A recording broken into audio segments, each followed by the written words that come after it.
At INdigital, we know the public safety professionals hold themselves to a high standard. In fact, standard doesn't do it justice. In over 25 years working alongside you, carrying millions of calls over our IP networks, your dedication has inspired us. That's why our ESI net goes beyond industry standards, not only I3 compliant, but designed to adapt to future development for a network you can count on when it matters most. Learn more at INdigital.net. Carbyne, it's multimedia. You can get text, translate to whatever language, getting away with the legacy equipment and going into a cloud-based solution. It's the first time in U.S. history that we have an EZNet through cloud-native call handling. As a police officer, to have the victim go video, that's unheard of. You're getting upgrades every month, not every year. To schedule your free Carbyne demo, please visit carbyne.com/WTT. If Within the Trenches has ever taught you something, open your eyes to what it is like to be a 911 dispatcher, or has inspired you to become one, then help support us and join our Patreon. Get exclusive bonus content, one-of-a-kind swag, discounts on merchandise, ad-free early access to new episodes, and much more.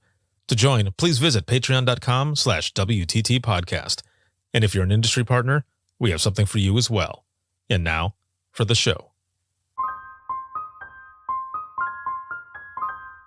This is Jordan, and you're listening to the Code 7 Podcast Network.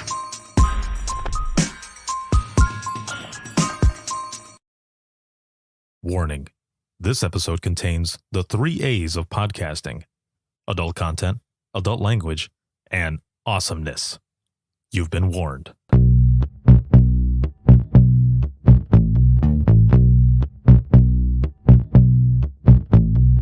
Welcome to Within the Trenches, true stories from the 911 dispatchers who live them.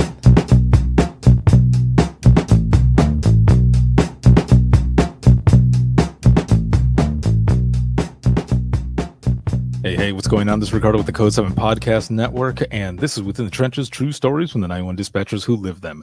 This episode is sponsored by INdigital as well as Carbyne, and a big shout out to patrons as always. Thank you for everything. I wouldn't be able to do what I do if it wasn't for all of you, but especially all of you who are watching, listening, sharing, supporting, and just all of the above. So thank you so very much. I am currently in my hotel room. As you can see, I've got a different microphone here and everything. Usually the microphone is coming from the bottom up, or sometimes you can't see it at all.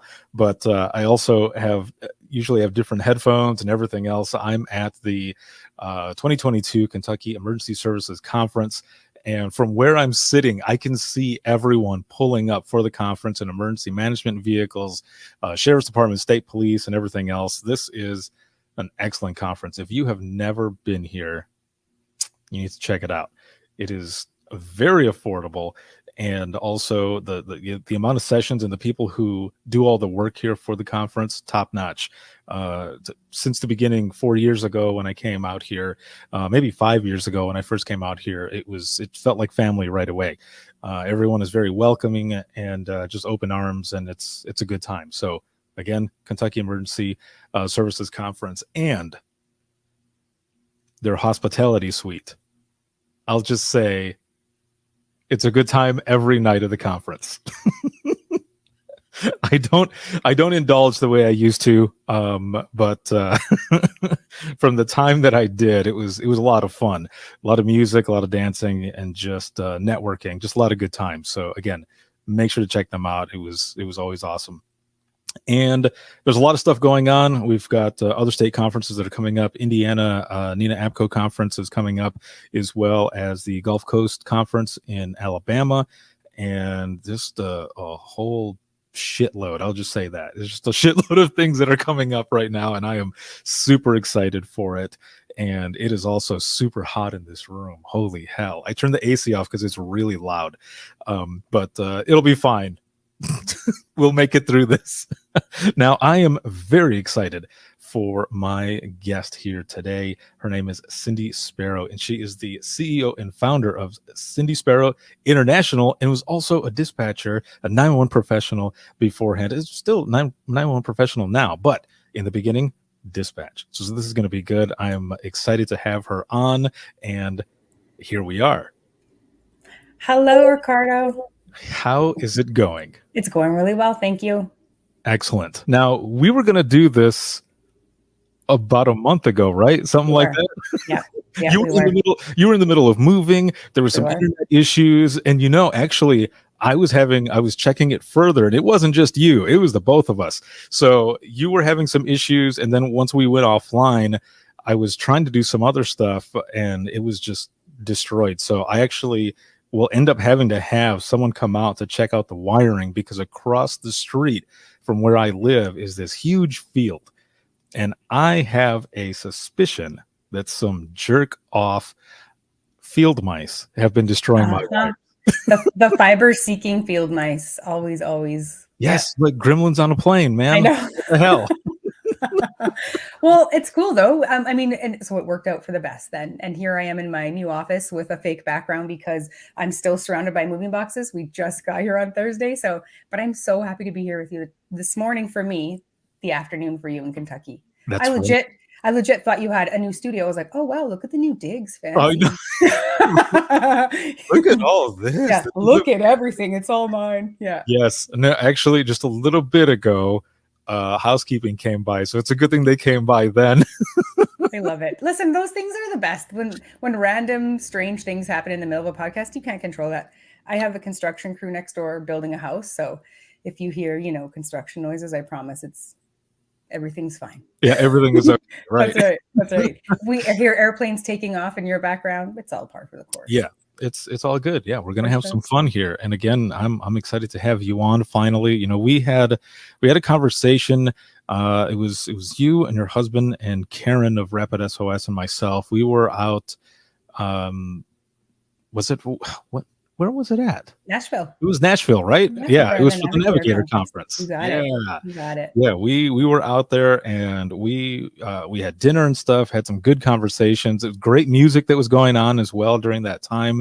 And immediately I thought, I need to get you on so that we can talk about a lot of this stuff. So let's start from the beginning. How did you get into public safety to begin with? Well, crazy story. I was originally working 3 different jobs. I was saving up. I wanted to go to school to be a commercial pilot. And one of those 3 jobs was working in our local answering service. And in our local answering service, we answered calls for like 100 different oil field companies. I grew up in Northern Alberta in Canada. But also we didn't even have 911 in my community yet. We had 7-digit numbers for fire, 1 for fire and 1 for ambulance, not even the same one for both. And I started answering, I started answering ambulance and fire lines back in the day. That would have been in late 1996, early 1997, like 25 plus years ago. And, but I mean, I'm only 29 and a half, so I don't know how the math works on that, but I don't get whatever. Yeah. so yeah. And I just recognized that, I really like doing this and I'm actually pretty good at it. Like most of us who get into the profession, we don't even really know what it's all about until we try and do it. So that's really how I got started in public safety, and it just blew up from there. What were one of the things that I guess, because a lot of times when I talk to people, and I'm sure it's been the same way with you or even your own thought process, it quickly gets into your blood, right? It gets into your system. Now, there's certain things, whether it be for a lot of people, the adrenaline rush, right? Or just the helping aspect of it and all. But what was it for you that really kind of solidified that you were in the right place? I think it was in particular a call where everything kind of came together. So working in a smaller community, it was about 8,000 people, but it was really a central area for a lot of oil field in the northern part of the province. So there was a ton of people in the outskirts that would come in. We had a flight and air, we had an air ambulance and ground ambulance.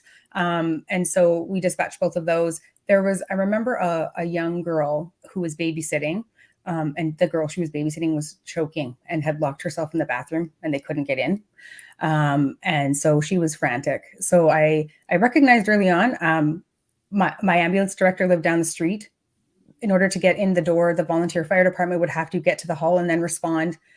The ambulance may or may not have tools to get in. I called the director after I had dispatched ambulance, police and fire.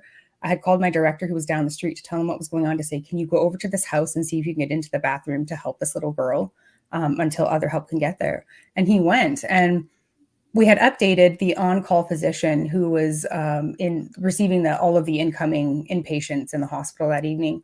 And I've known him since I was a kid because my mom worked at the hospital for a lot of years. And he came into the dispatch center and he was, nervous and trying to direct things. And I had control of the situation. And I just respectfully said, you need to wait. I know what I'm doing here. I will update you accordingly, because he was trying to direct things, but really he was out of his lane. And so, at like 18 years old, I was able to tell him, listen, this is how it's going to go. And so anyway, long story short, they got to the little girl. It was too late. They did their very best to resuscitate her. But afterward, the doctor had mentioned to my mom, like, wow, I was really impressed with how Cindy handled that whole situation. And my mom said, you should tell her that. And so he came and chatted with me about it. And I just really realized that in crisis, things become crystal clear to me. I know how to prioritize. I know how to be there for people and reassure them in their, deepest, darkest times, and just organize the chaos and get everything going and start figuring out how to get help to the people who need it. And so for me, it was that one call that in the beginning solidified it. I was like, yeah, I don't think I'm going to go and be a commercial pilot. I think I'm going to stay in emergency services. Yeah. That's where I knew I wanted to be. So yeah. Wow. Yeah. Seriously, I got like goosebumps here. There's those moments that really stick with you, right? And so with that, in especially at 18, so a lot of us get into this, right? I was 19 when I started, and it's interesting sometimes, because there was a guest spot that I did on another podcast called Tell Us a Good Story, and I was telling them how old I was, and they said, wow, during that time I was doing such and such stuff while you were taking these calls and helping save lives, or having to do notifications or something like that with family and notices, and having them have to call officers to get them bad news and everything. So, and for you, the exact same thing, like 18 years old and you're dealing with these calls. How did that impact you? Now, one, and the reason I ask is because you already said here, that's really what solidified that you wanted to do this. You didn't want to be, a commercial pilot or anything. You wanted to do what you were doing, but there's also other aspects that how it impacts you. How do you deal with certain things afterwards? I know when I started, no one really told me, you're going to have to practice some sort of self-care. Like, I don't think at that time in 2001, when I started, I even heard that term of self-care. It wasn't something that was really talked about. Yeah. So what was that like for you? What further impact was there? Do you know, for a long time, you're right, there was no self-care. I think that the impact was I had, and I'm okay with sharing this because it's part of my story, but I had quite a bit of trauma in my childhood growing up, right? So being able to compartmentalize and deal with the situation at hand, but then never knowing that actually that's going to have a cumulative effect on your mental health and well-being. And it's going to show up in other ways that even if you're not experiencing any kind of distress, it's going to show up in different ways.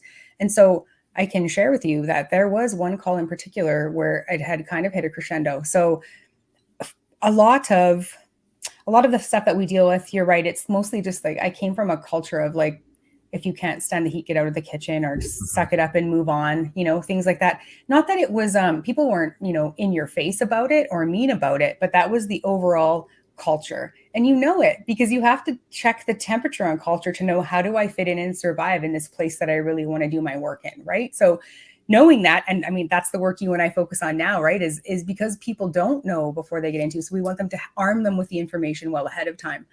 But I think for me, where it really came to a head was, so, and we can get into this later in the story, part of my journey through emergency services was I also decided to become a paramedic. So I've always worked in the comm center, and I got an opportunity to work on both sides of the radio.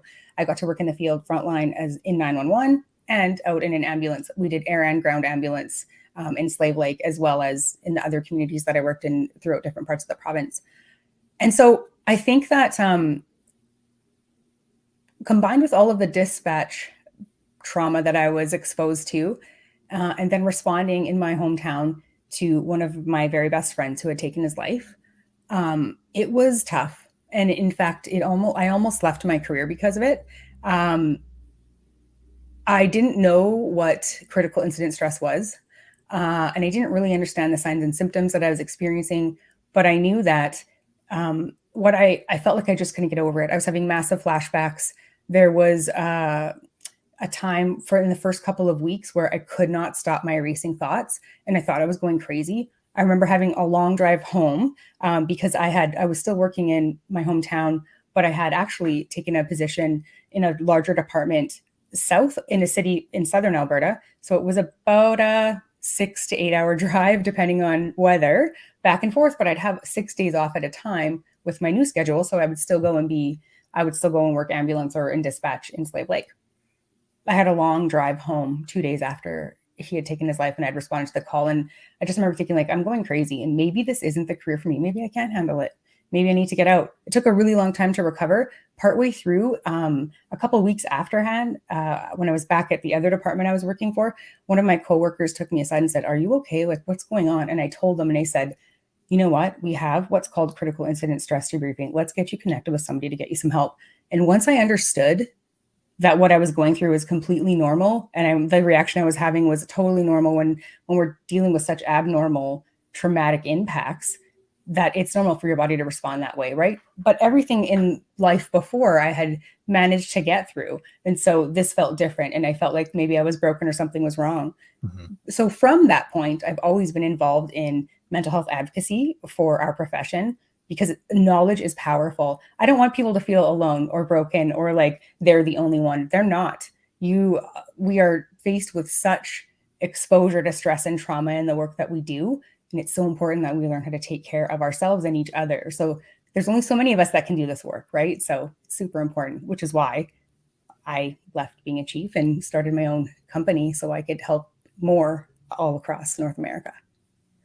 It's interesting hearing you talking about this and me kind of thinking about my time as well. Mm-hmm. And how in the beginning it was almost like an embarrassment or shame, right? To almost admit that you have an issue. Yep. Or that something's going on. And I know I've said this many times, and I'll continue to say it. No one wants to have to look in the mirror and realize that you have a problem. Mm-hmm. Right? Yep. You have to face that. And it was the same for me as it was for you. And I love that we have conversations like this and to be able to share these experiences, these stories, because it also allows people to realize that there is no shame or embarrassment in sharing these type of stories. You know, it's good to get it out there. And but in the beginning, you don't know that. You don't know what you don't know. And because you don't hear other people talking about it as well, you feel like, okay, maybe I'm the only one. It's true. You just sit alone in the silence, right? And the more we can talk about it and be real about what's happening, because there was a time when it wasn't safe to talk about things like that in some people's agencies, right? And in some places, it's still like that. There's still work to do to lift that shame and stigma. But the more that we show up and say, like, listen, it happens. It can happen to any of us. Some of us are going to be, we're all going to be impacted by the work that we do. That's the reality. So let's arm you with the tools and information that you need so that you can get through this. Okay. And make it safe for you to reach out for support and be surrounded instead of, ridiculed for needing help. And the statistics from the research that I've done, statistics show that we deeply identify with emergency services as a career, but also as part of who we are. So that association to our peers and our coworkers is so vital. But you know what happens when someone has to book off on medical leave when they have mental health injuries? Often, still, and definitely in the past, you're ostracized from your group, right? Because people either don't know how to react or they're pissed off because you're taking time off during summer when for a nice vacation, it's like, no, I'm trying to tend to my mental health so I can be okay, right? There's all of that kind of stuff that goes on in the background. But the more we can open up and help people realize that, like, that stuff can't happen anymore. And your association to your coworkers and your peers is so vital. So it's important that we have that be healthy as possible. Because when people lose that and they have no other support system in place, that's when they're in trouble, real trouble. Right. And and you have to kind of figure out who you can and can't turn to. Mm-hmm. Because there's there's a lot of people that you work with. Some of them that you can definitely go to, and others are like, oh, I know. you're not for sure. Now, going back a little bit, back to the beginning, what was like the training and everything for you? Because this is what location is this now, and what are some of the differences there? I'll tell you. Yeah, so I'll tell you. In the very beginning, it was you answered the phone and you said Slave Lake Ambulance or Slave Lake Fire. My training was, here's the phone line, here's the recorder that needs to be changed every 24 hours. And so, yeah, just get the address and then send the ambulance. No caller management techniques, absolutely zero protocol.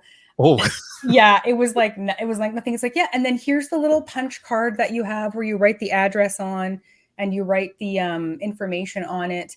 And then there's like a little time clock punch card, that was like, dinosaur CAD back in the day where you put underneath, it's like ka-chunk, that's the timestamp. It's really high tech and very legal, I'm sure. Yeah. Yeah. But yeah, that was what the training was like, actually, in the very, very beginning. And that was when we were at the answering service. And then when we became a fully fledged 911 center, I had talked to the director about, like, we should have a more well-rounded training program that isn't just about teaching them, here's the phone and here's the cards. There was protocol. They did implement EMD protocol, which was lovely. And that was in like 1998. So I've been using like EMD protocol for 40 years and Q and all of those kinds of lovely things. So not 40 years. I lied. Jesus, it's been around for like 50 years or something. but for like 20, from the beginning of my career, I've been using medical protocol, which is wonderful and so helpful for streamlining training. But yeah, it was non-existent in the beginning. It was, so as much fun as it, not fun, as much as I loved work, it was also terrifying at times, right? Because it's like, okay, well, I'll just figure this out then, because I don't know what to do. So I'll just figure it out on my own. Not everybody thrives in those situations. Right. Yeah. Because you're kind of being thrown to the lions, right? You're just getting thrown in there, and it's like sink or swim. We'll see how it goes. And it was similar for me in the beginning. I started out a small police department, and it was one dispatcher on for 8 hours. And that first night, I'm there with my trainer, and I observe a 911 call, and then he's like, "All right, you're next." And I was like, "No way!" I was like, there's got to be more to this. And I just remember him basically saying that the profession and the job that we're doing is basically being human, having thick skin, and common sense, and you got to jump in there. And the only way you're going to learn is by doing this. Now, I will say though, a week or two later, I ended up going to a 40-hour dispatcher's beginner's course. So there was more training, but that first night, that was it. Here's the radio, here's the phone. These are some of the questions that you ask. Do it to it. Yep. You're like, okay, no pressure. I hope I do all right. And then you just do a little dispatch prayer. And yeah. It's the truth. 2001. That was 2001, and we didn't have like a real CAD system either. We didn't have the punch card system, at least not there. A coworker of mine, another dispatcher that was there, was going to college for computer technology, and somehow an access database. We had one of those. Well, so we had a version of that, but also for CAD, what he did was he created his own out of like Microsoft Excel or something like that. I don't remember how, but he had created something for us. So that was my taste of what a CAD system would be. Yeah. When I ended up moving back home to Southwest Michigan, we had a full-fledged CAD, and things were definitely different. But when the CAD would go down at night for 4 hours, you're like, we had those punch cards. We just didn't have the punch thing. We had to write everything down. So it was just straight up paper and pen. Yeah. Good times. I know, it is good times. It's crazy how far we've come, right? Like to now fully fledged systems, and everything is incredibly technologically based, and we've come a long way. We've seen a lot of things in this industry in 25 years. Wow. Right. And so there's a question then. How has technology changed since you started? There's one. So there's a two-parter. So how much has technology changed since the time you started? But also, how does that technology, do you feel, kind of impact also that mental health and wellness for those that are, still in the chair, still within the trenches of 911? So, yep, technology has changed a ton. So for the first part, a ton. I mean, I went from a 7-digit number and no protocol, no technology whatsoever, except for a recorder for the calls, and some paper and a time clock that you time punch thingy, to a fully fledged, CAD system, high tier, multi-jurisdictional, multi-agency, call taker, dispatcher. I've worked in all kinds of centers, from like a 1-seat center to like a 20-seat center. So I have to say, like, it's changed drastically. It's gone from almost none to a ton. And so, yeah, do we rely on technology heavily? Yeah, we do, because it creates efficiencies and it creates a trail for the actions that we take. And it also, helps you to easily access whatever you need to get the job done. Mm-hmm. But with that, some of the mental health impacts of the constant technology is, and this is why when we talk about quality assurance, it's really important what we measure.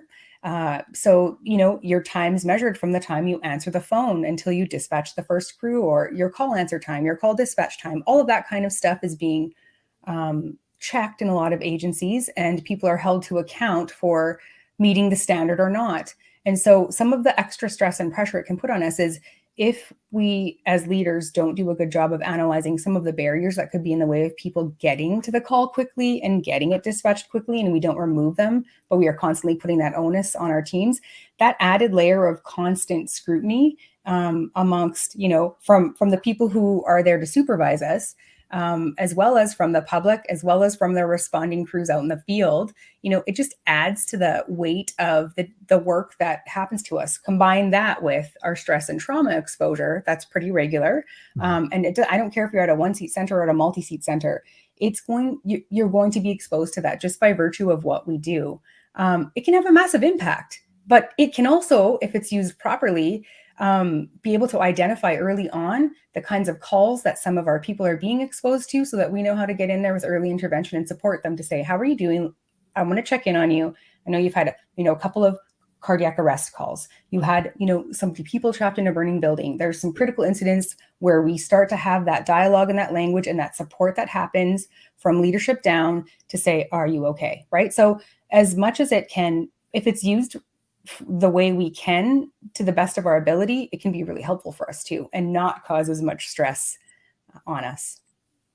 I agree. I feel like there is, and I've been talking about this for a few years now, but I feel like there's a way, if used properly and implemented also properly, and having, the different types of protocols and training and everything put in place, that some of the stuff that those who are using this technology will see will help maybe a little bit with the closure situation, because that's what's one of the biggest things, right, that we deal with, is not having closure, right? And that definitely impacts us.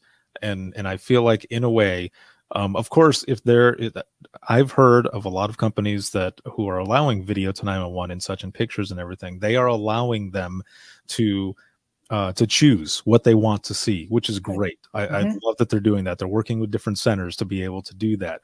And if they do choose to see what it is that's going on, then, I kind of feel like that might help out with that closure situation a little bit. Agreed. Do you know, in Canada, as we roll out Next Gen 911, video is not in the works yet. Not yet. It will be coming. But one of the things that, as leaders, that we get to have say on with CRTC, which is the equivalent of your FCC, there's an emergency services working group organization that represents, leaders and comm centers. A lot of the people I work with are on it or involved or get to influence in some way, shape, or form. We want the approach you're talking about when it comes to video. When it comes to video, we get to decide what we will pull in, and people don't just get to randomly send pictures and videos because of the massive trauma exposure that it can create. While some of it is required for evidence, maybe that gets streamlined down to records, and somebody else somewhere else gets to see that as some kind of evidence for what happened at scene. But so while we're figuring all that out, those kinds of conversations are already happening about how can we make sure that we're limiting the exposure for people in our centers as much as possible. The other thing as well is with some of the mental health professionals that I work with, there is some research going on in the background for AI and kinetic biology, where before the call comes to the caller, when it comes to like video, they're trying to create things that can analyze to see what the scene looks like for the video that's going to be sent. If it's graphic, or there's a suspected, that somebody's dead, or there's a lot of trauma, or something they shouldn't see, or not that they shouldn't see, that something that is high in trauma exposure, that Right. there's a method for saying like, nope, this is not, if this isn't needed for the call, then we're not going to send it through to you, to try and also limit that. So using AI technology. Now it's obviously in its infancy, but the reality is in our lifetime in this industry, those kinds of things will exist. So again, when we use technology for good to help people on both sides of the phone, our own people in the center, as well as the general public, great things can happen. That makes sense because some of the social media platforms, when they first started doing their live broadcasts, allowing everybody to do live stuff, after a while, and I don't remember how long it went, but after a while they started putting out a lot of AI tools, right? So to be able to identify whether a person was dealing with some sort of trauma while live, right? Because some people were suicidal and they were going live and doing this. So they implemented this AI. So it definitely makes sense to do the same thing in 911 as well, when video is coming over, to be able to have those types of tools to analyze the situation. And like you said, the different levels or severity of what it is that they're going to see and how much trauma that could cause to everyone else. That I'm sure it would come up as like a pop-up window saying, this is the level that it's at. You can forward this to the officer that's going out there, or however, they end up doing it. But to be able to determine that right off the bat, that's pretty good. Yeah, absolutely. Absolutely. So my hope is that they get it out there sooner or later. Now, how many years were you in dispatch before you went on your own? Oh, 25. Yeah. 25. I worked frontline. I've always worked in comms my entire career.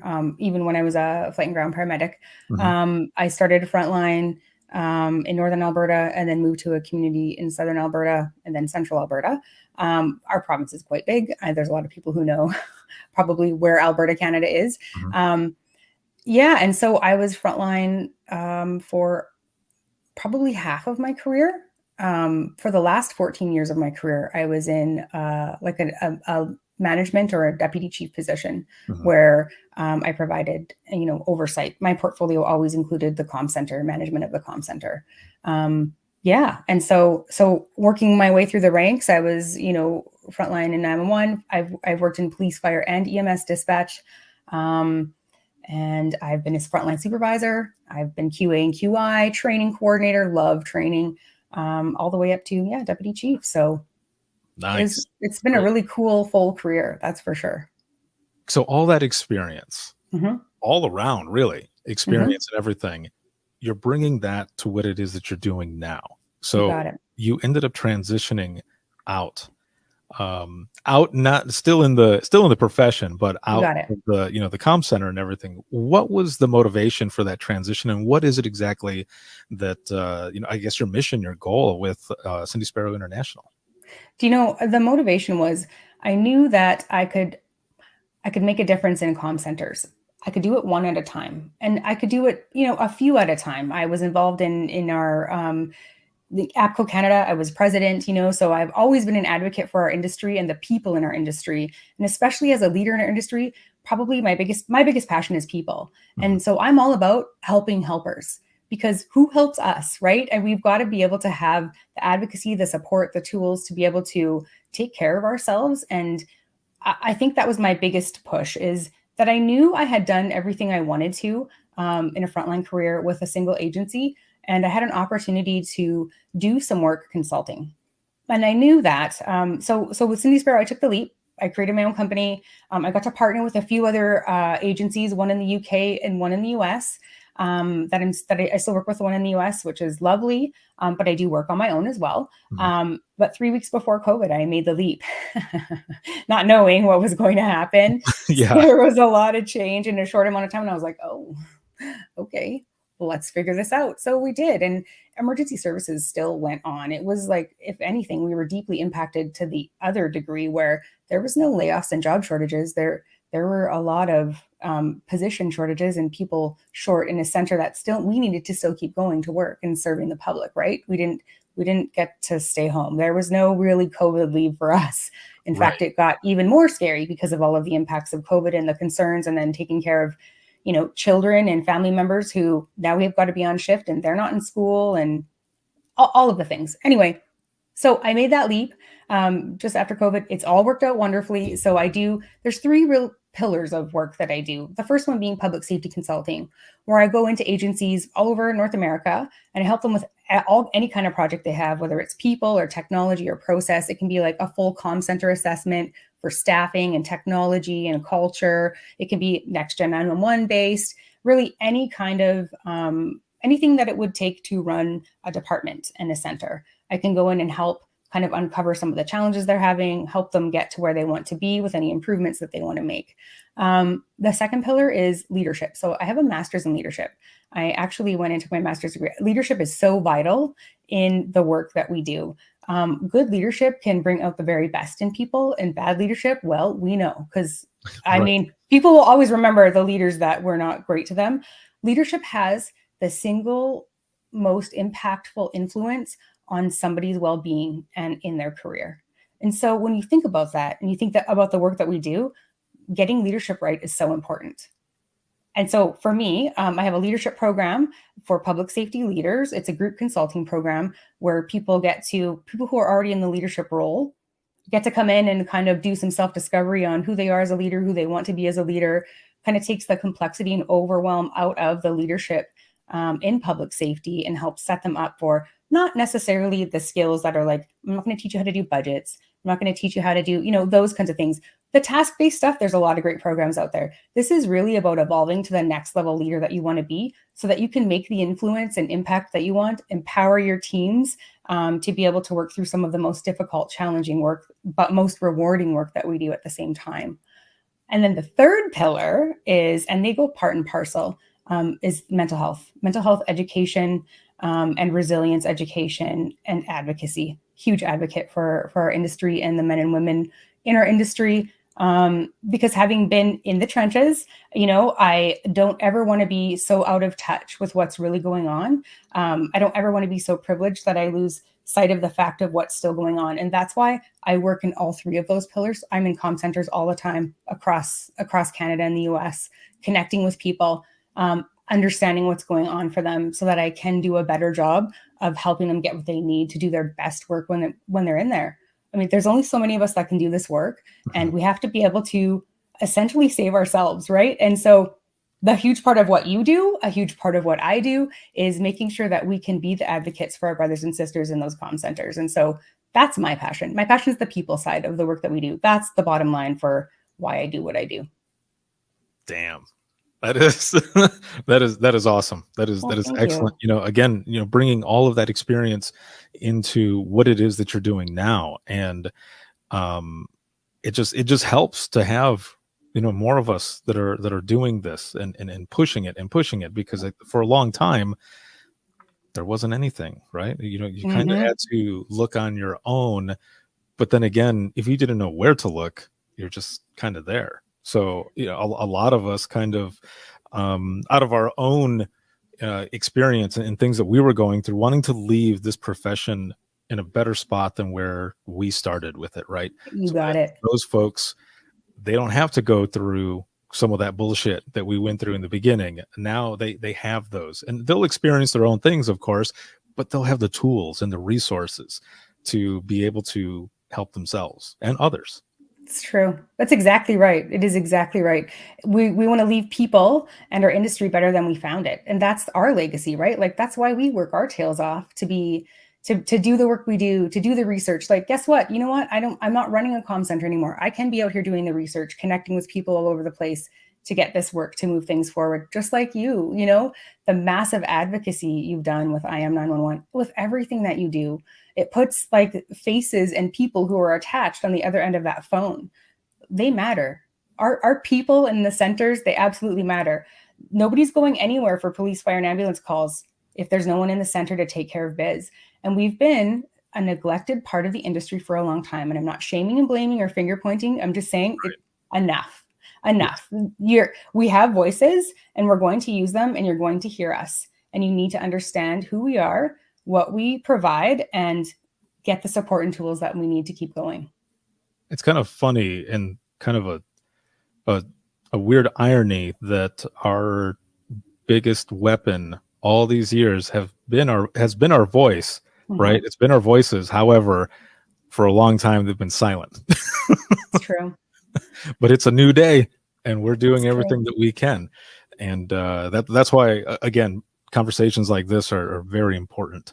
And we're running a little low on time. I know you have to get somewhere. But we are definitely going to do either a part 2, or we're going to do a dispatch roundtable. There's a lot more that we have to talk about. Tons to unpack. Yeah, tons to unpack. One last question, and then I want to know where everyone else can find out everything that you're doing with Cindy Sparrow International. But here's the question. Okay.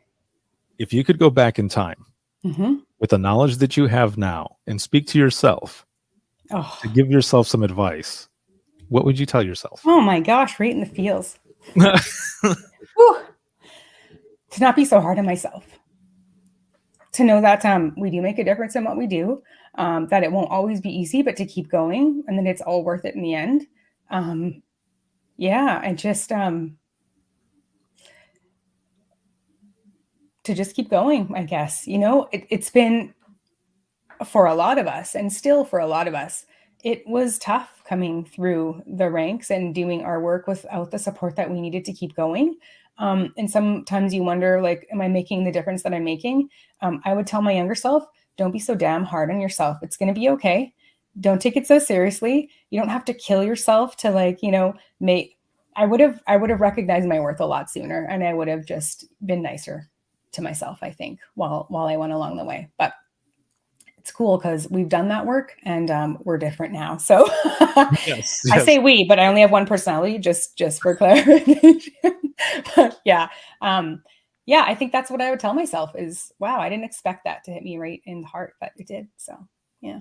That just shows how important this all is and how much this means to you. So thank you so much for everything that you do, and for what you're doing now for people with Cindy Sparrow International. And speaking of which, how can people find out more? Email, website, social media, all of that. Okay, great. So email is cindy@cindysparrow.com. You can check out my website at cindysparrow.com, and you can connect with me through there. I'm on Instagram at Cindy Sparrow International, and then on Facebook, you can find me and add me, Cindy Sparrow. Awesome. Thank you so much, my friend, for being on. And we are definitely going to do another episode because there's a lot more that we have to talk about. I'm so excited. Thank you so much, Ricardo. And thank you for the difference you make in our industry too. The work you're doing is massive and so very important, and you've connected so many of us. So we have a platform to make the difference we need to. So thank you for that. Thank you. I appreciate that more than you know. I will be right back here with you in just 1 second. For those who are watching and listening, if you have any comments, questions, or you want to be a guest on the show, you can email us, and that's going to be wttpodcast@gmail.com. Once again, that is wttpodcast@gmail.com. You can follow us on Twitter. That is @91podcast. You can like us on Facebook. That is facebook.com/within-the-trenches-podcast. This episode has been sponsored by INdigital as well as Carbyne, and a big shout out to patrons. As always, thank you so much for everything. If you want to become a patron and support us, you can hit us up here, patreon.com/WTT-podcast.